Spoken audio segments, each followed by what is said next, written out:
बोलो जयकारा बोल मेरे श्री गुरु महाराज की जय। सभी गुरुमुख प्रेमियों से सप्रेम जय सच्चिदानंद।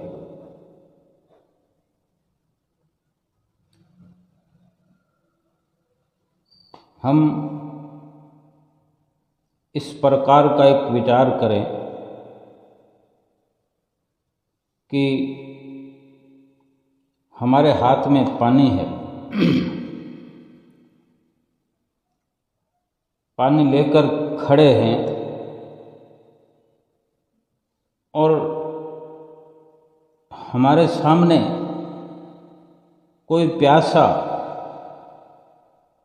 पानी पीने के लिए उत्सुक हो, तैयार हो, जिसे प्यास लगी हो, पानी की मांग हो, उसकी पानी की ख्वाहिश हो,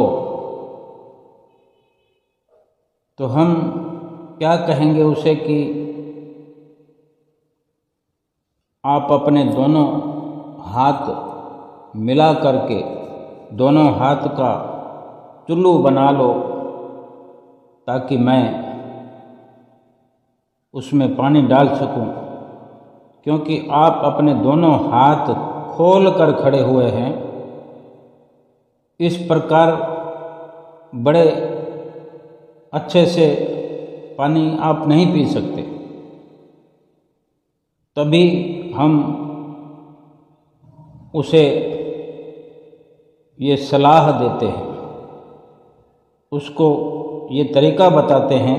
जिसको पानी पीना है और पानी पिलाने वाला उसके सन्मुख खड़ा है और वो ये जिक्र उससे कर रहा है, पानी पीने वाले से, किसी प्यासे से, कि तुम जो हाथ खोल कर खड़े हो, तुम अपने दोनों हाथों को बांध कर, एक हाथ से भी पानी पी सकता है, एक हाथ का भी चुल्लू बनाकर पानी पिया जा सकता है, लेकिन थोड़ा और अच्छे से पानी पीने के लिए दोनों हाथ बांध कर चुल्लू बना ले वो, तो पानी पिलाने वाला भी अच्छे तरह से पानी का जो बहाव है कम करके पानी को बेकार में जाने से बचाकर पूरे का पूरा पानी अच्छे से पिलाया जा सकता है। फिर हमारे कहने पर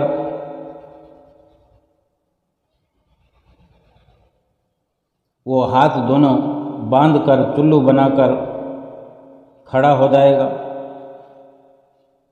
और हम पानी उसके हाथों में डालते जाएंगे, पानी पीता जाएगा। हम यहाँ पर ये विचार गहराई से करें कि हम पानी न भी डाल रहे हो, पानी हमने ना उसके चुल्लू में डाला हो, पर जब दोनों हाथ बंध जाते हैं, जब दोनों हाथ उस प्यासे ने बांध लिए,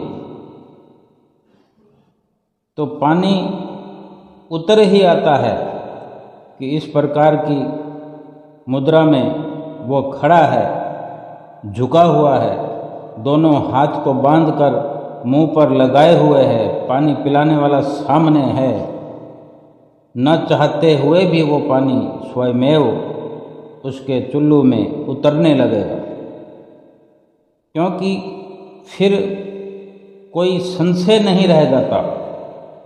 पानी पिलाने वाला स्वयं साक्षी बन जाता है, गवाह बन जाता है कि वो प्यासा था और पानी पीने के लिए उत्सुक था, कि इसने दोनों हाथों को बांधकर इस प्रकार इस मुद्रा में झुककर अपनी एक इशारा उसकी तरफ हो गया और इससे बढ़कर फरियाद भी नहीं हो सकती। ये बहुत अच्छी इशारे में भावपूर्ण एक फरियाद कही जा सकती है अगर इंसान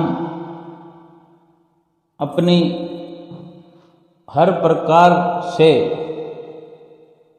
विचारधारा को लिए हुए होता है, लेकिन ये एक सच्चाई है कि कोई पानी पिलाने के लिए अगर तैयार हो और पानी पीने वाला इस प्रकार अपनी इस ऐसी मुद्रा बनाए तो स्वमेव वो अधिकारी बन जाता है। अब संत महापुरुष ये फरमाते हैं कि ये अपने अंदर निर्णय करने की बात है, अपने अंदर फैसला लेने की बात है कि अगर आज परमात्मा हमारे सामने प्रकट हो जाए, चलो परमात्मा को हमने उस निराकार रूप में नहीं देखा, परमात्मा परमेश्वर को, पार ब्रह्म परमेश्वर को हमने अपने श्री गुरु महाराज जी के रूप में तो नित्य प्रति देखा है, देख रहे हैं, देखते आए हैं, अंतिम श्वास तक, कई जन्मों तक देखते रहेंगे, देखते रहेंगे, देखते रहेंगे। अगर श्री गुरु महाराज जी हमारे सामने प्रकट हो जाएं और कहें कि ये गुरुमुख, तुम क्या ऐसा कर सकते हो कि मैं तुम्हारा बन जाऊं, मैं तुम्हारा बनकर तुम्हारे हवाले हो जाऊं, तुम्हारे सुपुर्द हो जाऊं। ये अपने विमल भाव से सतगुरु हमें ऐसा कहते हैं और हमसे पूछ रहे हैं कि तुम क्या कर सकते हो उस बदले में, जो अगर मैं कहूँ कि मैं आपका हो गया हूँ, आपका बन गया हूँ, तो बदले में आप क्या उसके बराबर में कर सकते हैं। तो फिर हम अगर अपने विचारों के अनुसार ज़्यादा से ज़्यादा कुछ ना कुछ हम देना चाहते हैं, तो हमारे पास क्या है, हम खीसे अपनी जेब टटोलने लगते हैं, सोचते हैं अपनी क्षमता के, अपनी सामर्थ्य के हिसाब से। जब भी हम सतगुरु के सामने जाते हैं, सतगुरु से मिलने जाते हैं, तो कुछ ना कुछ तो उपहार स्वरूप लेकर जाते हैं। वो उपहार क्या होते हैं? कोई सांसारिक सामान होते हैं या संसारी जो हमारे पास खर्च करने के लिए रुपया पैसा होता है, वो नकदी इत्यादि होते हैं। उपहार कुछ भी हो सकता है, या हम यूँ कहें कि हम अपने जेब से देखेंगे कि 100 के नोट भी हैं, 50 के भी हैं, 500 के भी हैं, 2000 का भी है, तो हम सोचने लग जाएंगे, थोड़ा विचार करेंगे, 100-50 तो ठीक नहीं है, 500 वाला भी ठीक नहीं है, चलो 2000 रुपये मत्था टेक देते हैं, या 2000 के 2 नोट टेक देते हैं, 10,000 रुपये मत्था टेक देते हैं, या कोई और इस प्रकार कोई गिफ्ट, कोई नजराना देने के लिए भी हम विचार कर सकते हैं। और हम कर क्या सकते हैं? इससे बड़ी बात करने के लिए हम खुद समझ सकते हैं, 1 लाख मत्था टेक देंगे, करोड़ टेक देंगे, यानी अपनी शाब्दिक भाषा है या अपनी एक सामर्थ्य की बात है। वो सब कुछ है तो सांसारिक, लेकिन सतगुरु श्री गुरु महाराज जी अगर हमसे पूछ रहे हैं, तो हमने सबसे पहले ये समझना है कि वो क्या क्या कह रहे हैं, उनकी तरफ से क्या प्रवचन हो रहे हैं, उनके कहने के मायने क्या है। हम नोटों में, रुपए पैसों में, उपहार में, गिफ्ट में जवाब दे रहे हैं, लेकिन उनका जो पवित्र सवाल है उनके प्रवचनों में, उनका बड़ा सवाल यह है कि हम ऐसे समय में क्या अपने आप को उनका बनाने के लिए तैयार हो जाएंगे। जब सतगुरु ने इतनी कृपा हमें कर दी अचानक से, ये खाली अपने आप को ये साबित करने की ये चर्चा है कि हम इसके माध्यम से अपनी शक्ति को टटोल सकते हैं, अपनी विल पावर को जान सकते हैं, अपनी असलियत को समझ सकते हैं कि हम क्या हैं। हम जो सतगुरु के सामने श्री गुरु महाराज जी के सन्मुख आए दिन ऐसे अवसर मिलते हैं हमें, तो कभी इस तरह की विचारधारा भी होनी चाहिए। तो अगर हम कुछ रुपए पैसे मत्था टेक देते हैं, लेकिन श्री गुरु महाराज ने तो हमें खुला न्योता दिया है, पेशकश की है कि वो हमारे बनना चाहते हैं। जब हमारी समझ में नहीं आया, हमने कोई उपहार सोच लिया देने के लिए, नकदी इत्यादि देने के लिए हमने मन बना लिया, तो श्री गुरु महाराज जी ने विस्तार से अपने सवाल को दोहराया, उसके मायने समझा करके सीधी सीधी सरल भाषा में वचन किए कि क्या आप भी मेरे बन सकते हो, हमारे बन सकते हो, हमारे बनने को तैयार हो। तो अब हमने ये अपना निर्णय सोचना है, देखना है, अपने अपने अंदर से हम पूछें, अभी का अभी अपने से सवाल करें, अपने अंदर खोज करें कि हमारे पास इस तरह का जवाब क्या बन सकेगा कि हाँ श्री गुरु महाराज जी, मैं आपका बनने के लिए तैयार हूँ, मैं अपने आप को आपके सुपुर्द करने को तैयार हूँ, जैसे कि आप मेरे बन गए हैं, मैं भी आपका बन गया हूँ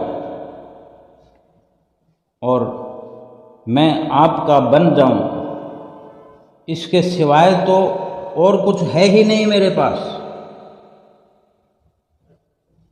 और मैं और कुछ दे भी क्या सकता हूँ। जो उपहार हम विचार करते हैं, हम उनके बारे में सोचें, क्या वो हमारे हैं? हम स्वयं सतगुरु के बन जाएं, इससे बड़ा कुछ भी नहीं हो सकता, ना अपने लिए ना सतगुरु के लिए। सतगुरु के अगर हम स्वयं बन जाएं, हम ये बात कह सकते हैं कि मैं भी आपका बनने को तैयार हूँ। ये अहोभाग्य है मेरे, खुश नसीबी है मेरी कि आप मुझे अपना बनाने के लिए तैयार हैं और आप मेरे बन गए हैं। ये भी मैं आपका बारंबार शुक्राना करता हूँ, लाखों लाख शुक्राना करता हूँ। इस उपकार को कभी भूल नहीं सकूँगा। मैं तो खुद को ही आपके चरणों में अर्पित करता हूँ। इस प्रकार क्या हम अपने अंदर से देखें, हमारा जवाब ये हो सकता है ऐसे वक्त में? या कभी भी हमने ऐसा सोचा हो कि हमें श्री गुरु महाराज जी का बनना है? श्री गुरु महाराज जी का कैसे बना जा सकता है? श्री गुरु महाराज जी हमारे बन जाएंगे। श्री गुरु महाराज जी ने कह दिया कि हम आपके बनने को तैयार हैं, तो क्या वो हमारे घर पर बैठे रहेंगे, हमारे साथ बैठे रहेंगे संतों महात्माओं की सहित? क्या वो हमारे घर में डेरा डाल लेंगे? ये तो एक अपने और सतगुरु के बीच में जो दूरी है, वो दूरी मिटाई जा रही है। सुंदर निर्मल अपने भाव, अपने उद्गार समर्पित किए जा रहे हैं। अगर हमारे अंदर इस तरह के भाव हैं तो फिर देना लेना कुछ नहीं है, केवल बनना बनाना है। सतगुरु हमारे बन जाए और हम सतगुरु के बन जाएं। वाणी में वर्णन भी आता है कि जे तू मेरा होए रहे तो सब जग तेरा होए। चाहे सतगुरु हमारे बने और हम सतगुरु के बन जाएं, तो सारा संसार फिर हमारे पीछे हो जाएगा, हमारा बन जाएगा, अपना बन जाएगा, हमारे ना चाहते हुए। ये विचार भक्तिवान इंसान के अंदर हर वक्त होना चाहिए, हर समय होना चाहिए। सतगुरु हमारे श्री गुरु महाराज जी हर सूरत में हम गुरुमुख प्रेमियों की भक्ति को बनाना चाहते हैं।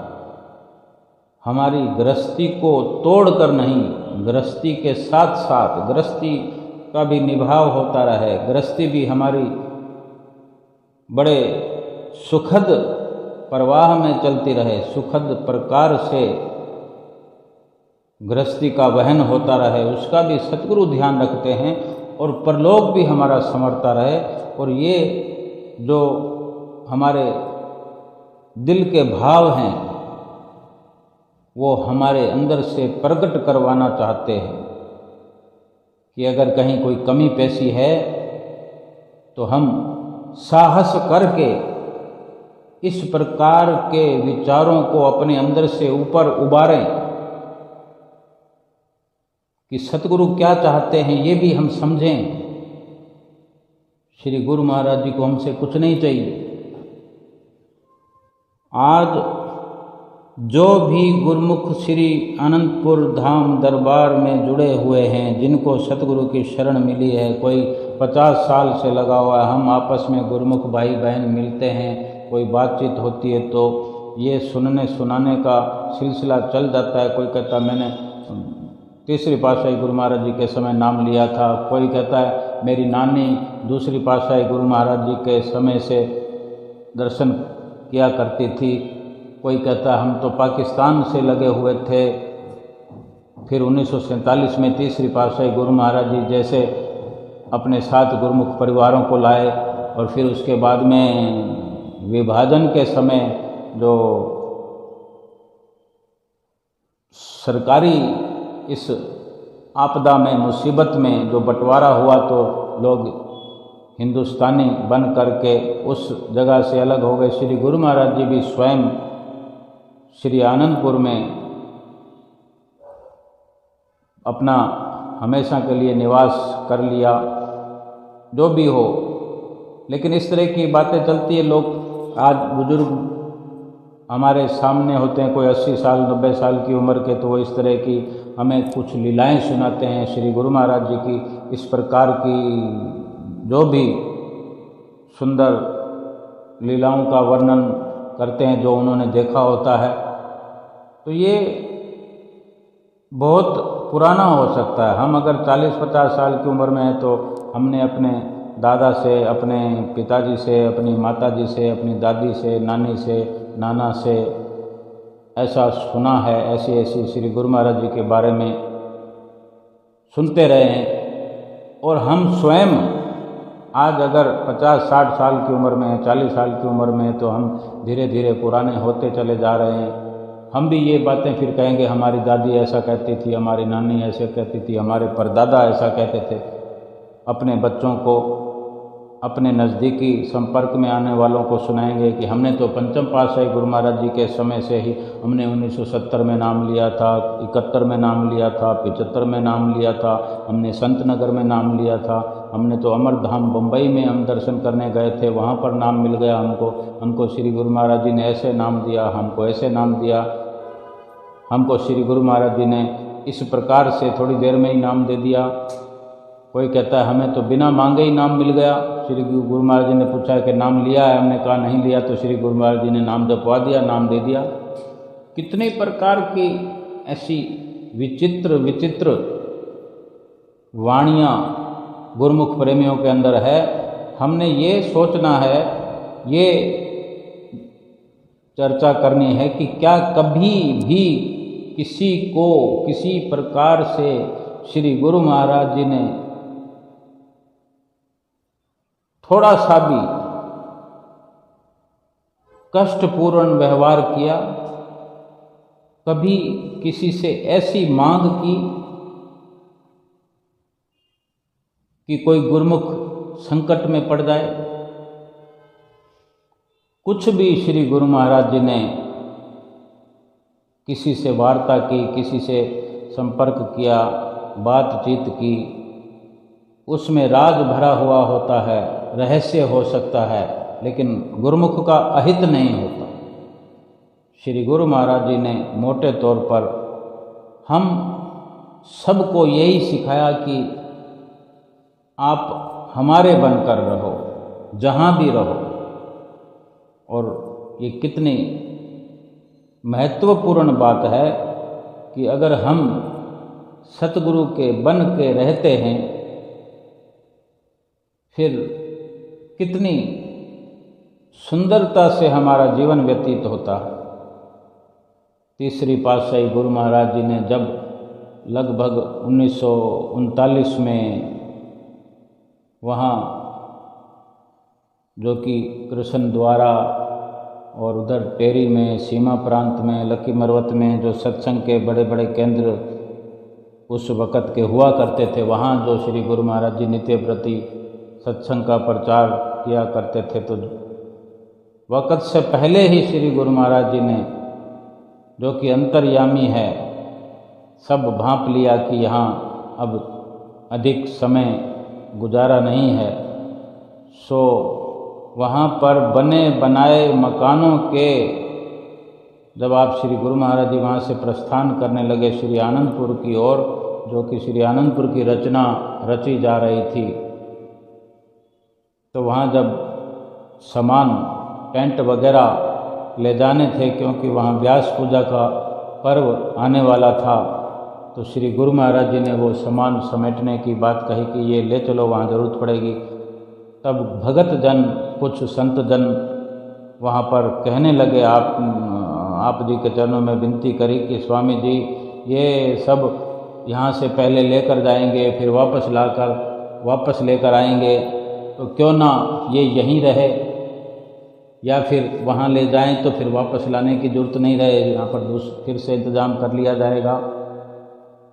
जब ऐसा हुआ तो श्री गुरु महाराज जी ने कहा कि फिर वहाँ से वापस लाने की ज़रूरत नहीं पड़ेगी, बस वहाँ ले चलो।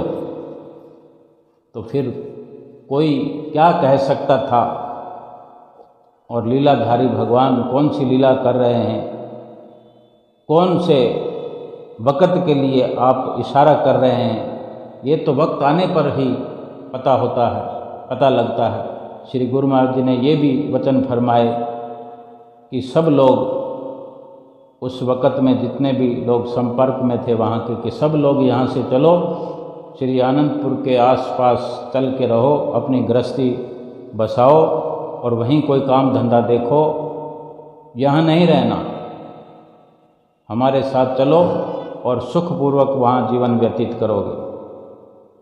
तो बहुत से परिवार वहाँ गए श्री गुरु महाराज जी का कहना मानकर, जो नहीं गए वो तो वहीं रह गए, लेकिन उस वक़्त कहना मानकर बहुत से परिवार जो गए वो वहाँ पर अशोक नगर में रहे कुछ समय तक। 1939 की बात है ये। तो कुछ समय वहाँ रहने के बाद किसी का काम नहीं चला, किसी का मन नहीं लगा, तो धीरे धीरे करके बहुत से लोग वापस आ गए। फिर वहाँ वापस पाकिस्तान, टेरी, लकी मरवत, जहाँ आसपास के लोग थे वो सब वहाँ फिर वापस कुछ समय रहे, और देखते देखते पता लगा कि फिर हिंदुस्तान और पाकिस्तान बन गया, विभाजन हो गया। 1947 की जो लड़ाई हुई, जो दंगे फसाद हुए, उस वक़्त फिर श्री गुरु महाराज जी की वो बातें, श्री गुरु महाराज जी के प्रवचन लीला भर की बनकर उनके मस्तक पर उभरी कि श्री गुरु महाराज जी ने हमारे भले के लिए कहा था।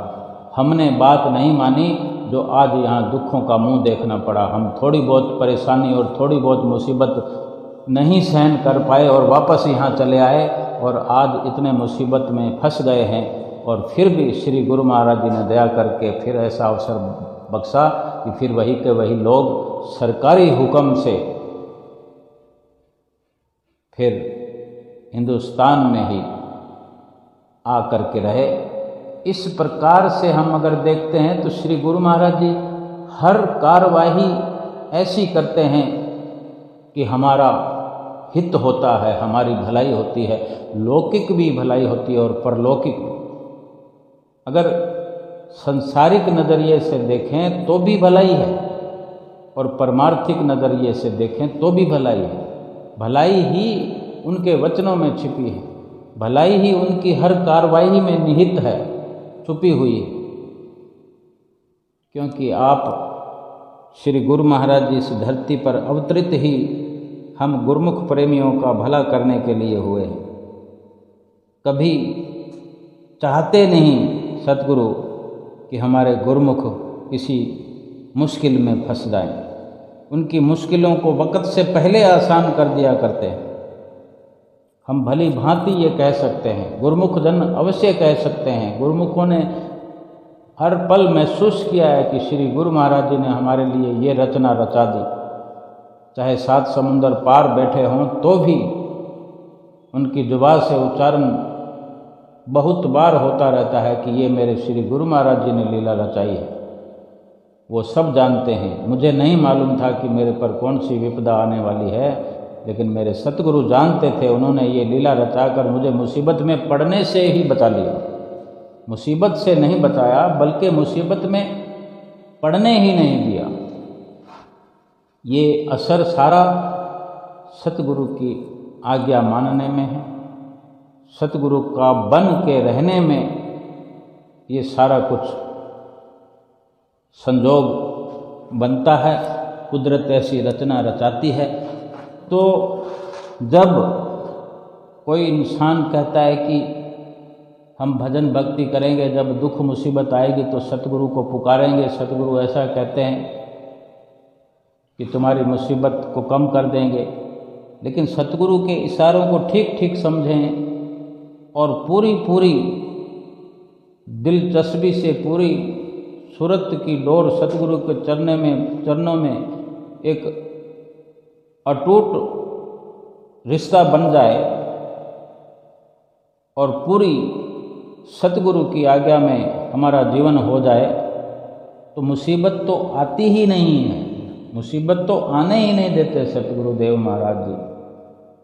मुसीबत से क्यों निकालेंगे? मुसीबत को ही निकाल देंगे हमारे जीवन से। जो हमारे लेख में मुसीबतें हैं, जो हमने पाप किए हैं, हमने गुनाह किए, हमने जो भूलें की हैं, वो सब अपने आप पर, अपने तन पर कष्ट सहन कर हमें बेखौफ करते हैं। इसीलिए कहते हैं, जे तू मेरा होए रहे तो सब जग तेरा होए। तो हमारे लिए कितना सस्ता सौदा है कि हम सतगुरु के बन के रहें। सतगुरु ने तो कह दिया कि हम तो तेरे बनने को तैयार हैं। हमारी तरफ से देर है तो हम देर क्यों करें? ये तो वो सस्ता सौदा है जो इस लोक में केवल सतगुरु ही बांट सकते हैं। ऐसी भक्ति, ऐसी सरल मुक्ति गुरुमुखों के जीवन में ही आ सकती है, सतगुरु की दया से, सतगुरु की रहमत से। सतगुरु की कृपा से अगर ये बात हमारी सोच में क्लियर हो जाए, साफ हो जाए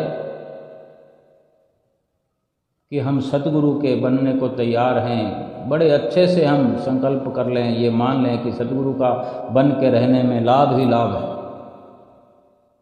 सतगुरु को कुछ चाहिए नहीं, सतगुरु तो देने के लिए आए हैं। वो तो मालिक हैं, वो हमारा सच्चा निर्मल प्रेम चाहते हैं।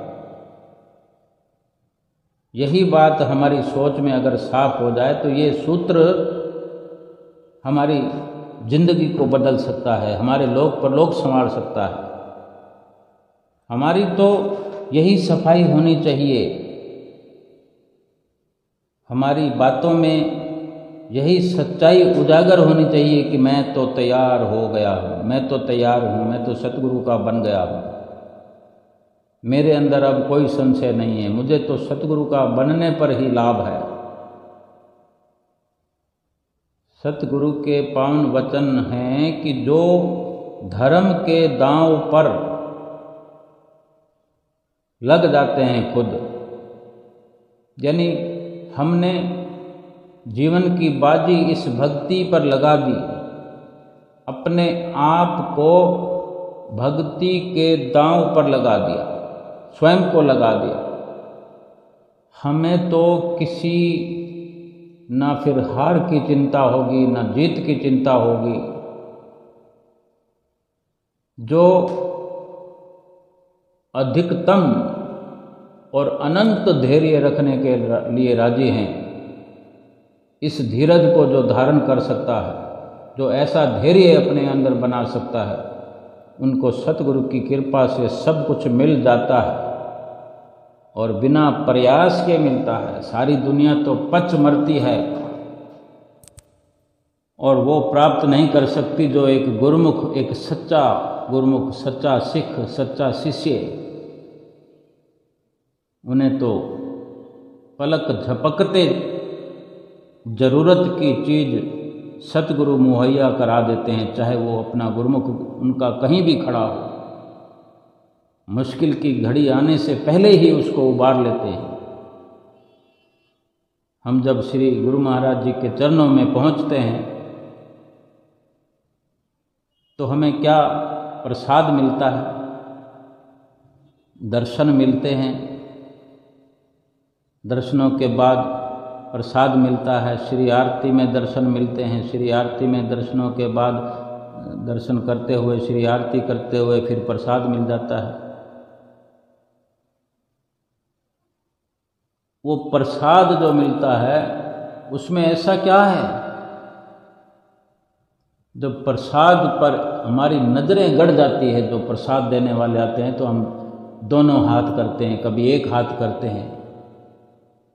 जैसे कि हम तो अब वो अगर उसको कीमत में आंकें तो वो प्रसाद 10 रुपये का पैकेट भी हो सकता है, 20 का भी हो सकता है, 50 वाले भी होते हैं, 100 रुपये वाले भी। पर 100 रुपये का प्रसाद भी गुरु महाराज जी बटाते हैं। गुरु महाराज जी तो धनवानों के धनवान हैं।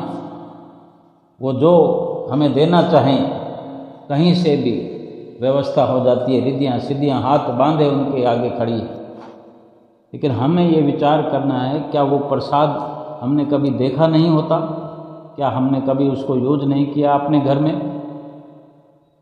हम चाहे लखपति हों, करोड़पति हों, लेकिन उस प्रसाद की ओर ऐसे मन खिंच जाता है, ऐसा एक अपना भाव प्रकट होता है कि श्री गुरु महाराज जी दे रहे हैं, तुरंत ले लो। ये श्री गुरु महाराज जी की रहमतें नहीं है तो क्या है? सतगुरु की आशीष उसके अंदर समाई होती है। और श्री गुरु महाराज जी के भी उसमें कई रहस्य छिपे होते हैं। हम वो प्रसाद एकत्र करते हैं, घर लाते हैं, वो प्रसाद कहीं का कहीं जाता है। घर में जाने कौन आता है जो वहाँ बैठकर चाय के साथ वो प्रसाद खाता है। श्री गुरु महाराज जी हमें कहते नहीं कि ये प्रसाद उसको खिलाना, उसको खिलाना, लेकिन श्री गुरु महाराज जी स्वयं जानते हैं कि ये प्रसाद वहाँ जाएगा। लेकिन वो जिसके द्वारा भी जहाँ पहुँचाना चाहते हैं, हर त्यौहार पर हर गुरुमुख नहीं आ सकता, लेकिन गुरु महाराज जी का प्रसाद उनको घर बैठे मिलता है। जो गुरु महाराज जी के चरणों से जितना जुड़ाव होता है, जितना जुड़ाव होता है, उसको घर बैठे आशीर्वाद मिलता है, प्रसाद मिलता है, सुख मिलता है। सब कुछ ये व्यवस्था हमारे श्री गुरु महाराज जी करते हैं। श्री गुरु महाराज जी भगवान नहीं हैं तो फिर क्या है? फिर भगवान कैसे होते हैं? जो हमारे लोक को संवारते हैं, परलोक को संवारते हैं। हमें कहाँ कहाँ 7 समुंदर पार तक हमें श्री आनंदपुर दरबार से प्रसाद आकर के हमारे घर में पहुँचता है। पहुँचाने वाले फिर भगवान नहीं हैं तो क्या है? भगवान फिर कैसे होते हैं? इतनी बड़ी व्यवस्था कौन कर सकता है? इतनी लंबी सोच कौन रख सकता है? जहाँ भी कोई गुरुमुख पुकारता है वहाँ पर रिद्धियाँ सिद्धियाँ पहुँचकर, कुदरत भी वहाँ पहुँचकर सतगुरु के फरमान से अपने गुरुमुख की एक पुकार पर वहाँ पहुँचकर अपने गुरुमुख का कार्य संवारते हैं। भगवान नहीं है तो क्या है? क्या हमने समझ लिया है? क्या हमें यकीन हो गया है कि हमारे सतगुरु ही स्वयं साक्षात साकार रूप में भगवान हैं? क्या हमें यकीन आ गया है? हम कहते हैं हम तो भक्ति में लगे हुए हैं, हम भक्ति करते हैं, हम दर्शन करते हैं। हमने भक्ति को किया ही कितना है, भक्ति को अपने अंदर भरा ही कितना है। अभी हम क्या जानते हैं भगवान के बारे में, सतगुरु के बारे में हमने जाना ही क्या है अभी? क्या एक जन्म में हमने इतना कुछ जान लिया? इतनी विशाल जो रचना श्री आनंदपुर दरबार की है, ये कंस्ट्रक्शन श्री आनंदपुर दरबार का, जिसको हम लीला कहें, रचना कहें, श्री गुरु महाराज ने रचाई है। इसके अलावा जो श्री दरबार से जो किरणें निकलती हैं, सूर्य की किरणों के समान उसका प्रकाश फैलता है। प्रकाश के साथ उस सूर्य की किरणों से उष्णता, गर्मी पहुंचती है। किसी को उजाले की ज़रूरत है, किसी को गरमाइश की ज़रूरत है, किसी को अपना अंधेरा मिटाना है, किसी को भक्ति की किरणों की ज़रूरत है। एक रहस्य नहीं, हजारों लाखों रहस्य, हजारों लाखों राज छुपे हुए हैं श्री गुरु महाराज जी की हर कार्रवाई में। हमने कितना जान लिया है, हम कुछ जान ही नहीं सकते। हमारे में इतनी ताकत नहीं है कि हम कुछ जान सकें। अपने सतगुरु को पहचानने के लिए भी स्वयं सतगुरु ही हमें वो आँख बख्शना चाहते हैं। क्या हम उस आँख को जो सतगुरु हमारी खोलना चाहते हैं, हम क्या उस आँख को पाना चाहते हैं? क्या हमने पा लिया है? जिस आँख से वो देखा जा सकता है जो सतगुरु की रचाई इस सृष्टि में सतगुरु ही स्वयं हमें दिखाना चाहते हैं। पहले उस आँख के बारे में विचार करें कि वो हमारी आँख, दिव्य दृष्टि, अंतर्दृष्टि उघड़ जाए, आँख खुल जाए, वो आँख मिल जाए। जो भी कुछ मिलेगा, सतगुरु ने वचन फरमा दिए हैं कि जो कहा गया है मानने के लिए, जो आज्ञा मिलती है महापुरुषों की, जो श्री परमहंसों ने हमारे लिए जो आज्ञा नियुक्त की है, बहुत सारी आज्ञाएं हैं, बहुत। कभी हम विचार करें, हम नित्य प्रति सोचते हैं कि 5 नियमों की पालना करनी है, 2 घंटे भजन अभ्यास करना है, बस 2 सेकंड में इस बात को हमने कह दिया या सुन लिया। अगर गहराई में जाएं तो कदम कदम पर सतगुरु की आज्ञा है, कदम कदम पर राह चलते हुए बहुत सारे फरमान हैं। हम जाने या ना जाने, सत्संग में क्या सुनने को मिलता है कि श्री गुरु महाराज जी ने ऐसा किया, श्री गुरु महाराज जी ने वैसा किया, श्री पहली पातशाही गुरु महाराज जी ने वहाँ ऐसा किया, वहाँ ये वचन फरमाए, वहाँ पर दूसरी पातशाही गुरु महाराज ने ऐसी रचना रचाई, तीसरी पातशाही गुरु महाराज जी ने, चौथी, 5वीं, अब 6ठी पातशाही हुजूर गुरु महाराज जी ने कहाँ कहाँ किस प्रकार से किससे व्यवहार किया, वो हमारे लिए आदर्श हैं। क्या हम उन सब पर चलने की कोशिश करते हैं, सोचते हैं? हमारा तो घर में फसाद है, बाहर फसाद है, इधर उलझन है, उधर उलझन है, दुकानदारी या बिजनेस है तो उसमें लूट मार है। और सतगुरु के तो चलन ही अलग होते हैं, गुरुमुखों के भी चलन अलग होते हैं। हम कहते हैं कि हम भक्ति करते हैं, हम कितना भक्ति कर लेते हैं, कितना कर सकते हैं? सतगुरु के नक्शे कदम पर चलना शुरू भी किया है कि नहीं? और हम ये भाव बना लेते हैं मन में कि हम तो बहुत पुराने भगत हैं। वो बहुत बातचीत में हम कहते हैं कि वो बड़े गुरुमुख लोग हैं, ये बहुत पुराने लगे हुए हैं। अभी जैसे श्री दरबार में हर पर्व पर संगत पहुंचती है तो कोई इस प्रकार से कहता है कि बड़े खुले दर्शन करके आए हैं, बड़े सुंदर दर्शन करके आए हैं,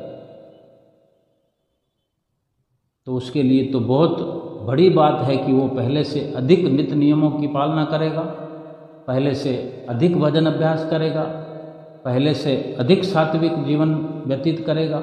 अगर ये सब नहीं करेगा तो फिर खुले दर्शनों का क्या फायदा हुआ, सुंदर दर्शनों का क्या फायदा हुआ। ये लाभ तब है कि जब उन दर्शनों को संजो कर अपने अंदर इजाफा करें, पहले से अधिक लाभ की ओर बढ़ते चले जाएं, अपने आप को ऊंचाई पर ले जाने का प्रयास करें। ऊंचाई पर हमें ले जाने की जरूरत नहीं, ऊंचाई पर श्री गुरु महाराज जी अपने आप पहुंचा देंगे। हमें पहले से भी अधिक सतगुरु के वचनों पर अमल करने की ज़रूरत है कि आज अगर हम दर्शन करके घर लौटते हैं तो ऐसा मन बनाकर कि हे गुरु महाराज जी, मैं पहले से अधिक करूँगा, इन बातों में अपना सुधार करूँगा, तो उद्धार तो फिर अपने आप ही हो जाएगा। अगर हम सुधार करेंगे तो फिर अपने आप उद्धार हो जाएगा, क्योंकि सतगुरु ने जो हमें बख्शिशें की हैं, जो दर्शन हमें खुले खुले दिए हैं, सुंदर सुंदर दर्शनों से नवाजा है, उनमें सब कुछ भरा हुआ है। अगर हम खोज ही नहीं करेंगे, दर्शन करके आए और वो बंद डिब्बी करके रख दी, फिर कभी दर्शन करने चले आएंगे, डिब्बी बंद करके रख देंगे। अगर खोज नहीं करेंगे, टटोलेंगे नहीं, तो फिर उसका लाभ आगे बढ़ेगा नहीं। भजनों में, भजन अभ्यास में कमी है तो उसको पूरा कर देना है। कमी तो है ही, कमी तो है, जितना भी हम करते हैं कमी तो है। हम अपनी श्रद्धा को जितना बढ़ाना चाहें बढ़ा सकते हैं। हम कह सकते हैं कि हम श्रद्धा से करते हैं, बहुत अच्छी बात है, लेकिन कितनी श्रद्धा कर सकते हैं। ये कल युग है, कल युग के अंदर इतना सुंदर स्वर्णिम अवसर मिला है, लेकिन हम जिस जंजाल में रहते हैं, जिस संसार में मायावी उलझनों में उलझे रहते हैं, ये तो गनीमत सतगुरु हमारे साथी हैं, हमें बार बार निकालते रहते हैं। लेकिन हम ये नहीं कह सकते कि हमने प्रेम भी अब बना लिया है, हमने भाव हमारे सुंदर हो गए हैं, सब कुछ हो गया। अभी ना के बराबर है। ऐसा मान के चलना पड़ेगा कि हम बहुत कुछ हमको करना है, हम इतने पाप साथ में लेकर आए हैं, उनको अच्छे से धोना है। तो ये सतगुरु की कृपा बनी रहे और हमारा ये भाव बना रहे, ऐसा संकल्प हमारे अंदर होता रहे कि हमें पहले से ज़्यादा करना है, पहले से अधिक करना है। रोज़ इस संकल्प को दोहराते हुए रोज़ ऐसा प्रयास भी करते रहें, अमल करते रहें। लाभ दिलाने वाले स्वयं सतगुरुदेव महाराज जी हैं, वो अंतर्यामी हमारे अंदर बैठकर हमारी कार्रवाई को देख रहे हैं। ये भाव भी हमें हमारा होना चाहिए कि हम क्या कर रहे हैं, वो सब सतगुरु की नज़र में हैं। और ऐसा सोचकर ही हर कदम बढ़ाएं, हर कदम उठाएं और हर श्वास खर्च करें, तो हमारा लोक और परलोक संवर जाएगा। बोलो जयकारा, बोल मेरे श्री गुरु महाराज की जय।